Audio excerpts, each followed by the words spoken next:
Have you ever woken up feeling scared for no reason and you don't know why and it happens at 3 a.m.? Have you ever woken up at 3 a.m. not wondering what's happening, that you're scared? You just suddenly just felt scared for no reason. You suddenly feel upset for no reason. You don't know why you're upset.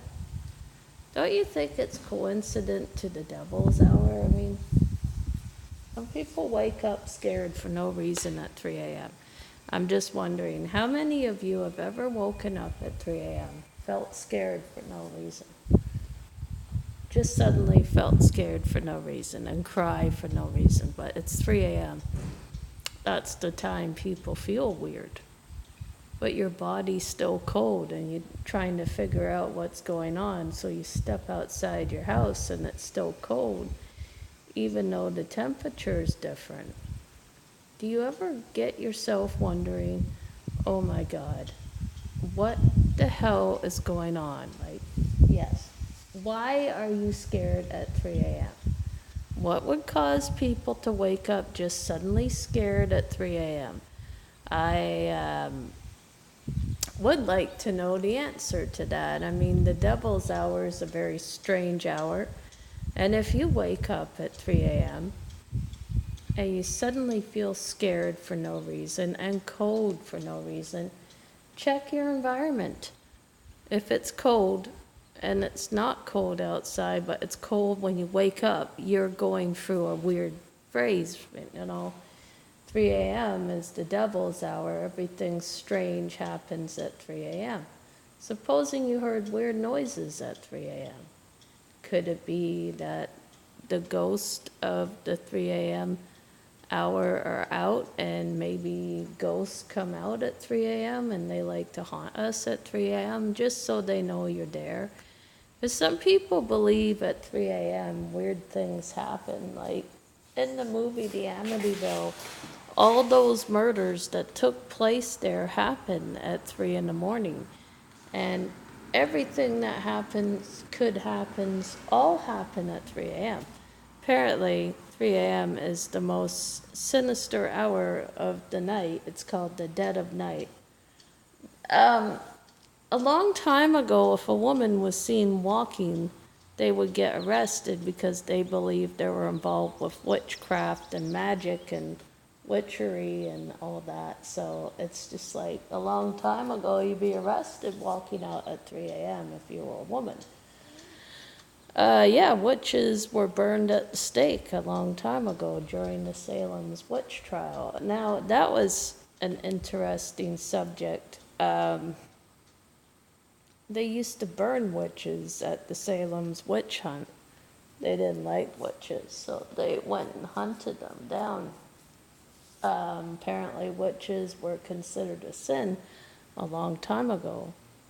See, some people believe Bloody Mary's a witch because they believe she was burned at the stake for being a witch. But Bloody Mary used to have people murdered and burned at the stake and killed 300 Protestants. And her father was King Henry VIII, and if he got bored of his wives, he would have them murdered. See, that's the thing about King Henry VIII. He was the father of Bloody Mary. Now, that is a fact, a historical fact. The female monarch of Scotland was Mary, Queen of Scots, who got her head cut off for being a witch. And apparently, Mary, Queen of Scots, got killed for being a witch. At 5 days old, she became this Queen of Scotland, and they called her Mary, Queen of Scots, and she liked their marmalade, and she looked pale without her marmalade. It was like she needed to have marmalade on toast. That's why marmalade is popular over there, because of Mary, Queen of Scots. You know, the saying goes, Mary, Queen of Scots is a female monarch of Scotland, historical figure. Some people say she comes back and haunts the castle at Gilbertfield, according to my dad. Well, my dad has a ghost story. when my dad was like a wee boy, he and his sister and friends went to Gilbert Field Castle. And they walked up this isolated path that was going up a hill, and it was steep. And they saw this old abandoned church nearby, so they walked up the hill. They went inside the castle, and the doors swung open on their own. And as they went in, they saw old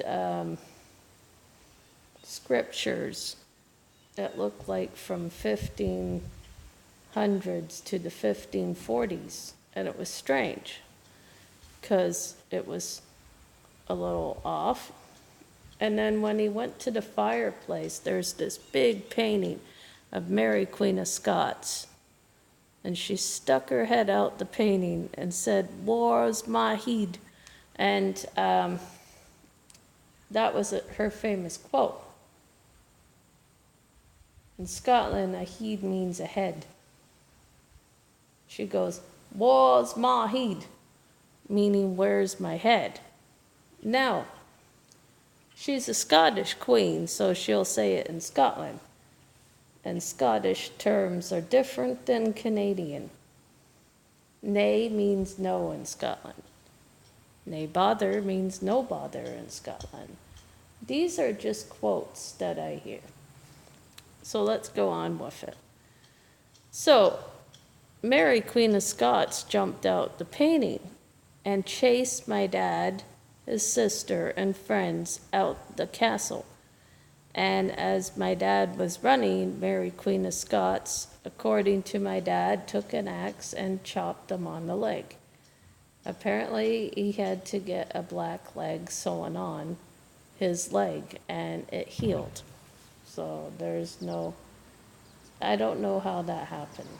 My dad doesn't talk about it from this day on. It's a very disturbing fact. This really happened to my dad. And during the war, legs were hard to find because they had to do that. So and then after my dad and his sister and friends left the castle shook and just was never seen again, and my dad never went back for a while. Apparently, Mary, Queen of Scots, haunted Gilbert Field Castle. She was seen coming down the spiral staircases holding her head, and people claimed to seen her walking around the castle holding her head. She chased people who approached her. She was a headless ghost. So if you're ever planning going to Scotland, visit Mary, Queen of Scots Castle. Believe me, it's haunted. It's historical now. It's probably a tourist site now. It was a very beautiful castle, according to my dad. It's a big place. Probably she had servants, in those days they did. And the term "sleep tight, don't let the bed bugs bite" comes from an old Pennsylvanian bed. That's what I have. And they're haunted. They're from a long time ago. People used to sleep in those kind of beds. They didn't have new day beds like from now. The ones nowadays are not as good as the ones I have. The one I have in my room, the one you see me on, that's called an old Pennsylvanian bed. It's haunted. A long time ago, it's an old Victorian bed. No, sorry. The word "sleep tight, don't let the bed bugs bite" means that apparently a long time ago you would turn off the light and tell your person next to you, "Good night, sleep tight, don't let the bed bugs bite," meaning that a long time ago they used to have bed bugs and you had to wash your sheets recently, like all the time. You had to wash your sheets to make sure they didn't come on the sheets. That was a long time ago. So the Victorian beds are very old and they're very haunted. And yes, they could be haunted. Apparently, they're from a long, long time ago. I don't even know much. But they were an interesting kind of bed. Like nowadays, they don't have those kind of beds. And if you saw them, they'd be in an antiques store or some old flea market somewhere. The old antique beds are very old. Like my dad had to build it. It was old. I liked it because it brings a haunted feeling to me. Because I like haunted things and haunted dolls. Now, we'll get into the haunted doll story later. One day, I would like to take a trip to Ed and Lorraine Warren Museum to visit Annabelle the doll, because she was an interesting doll. I'll tell you more about it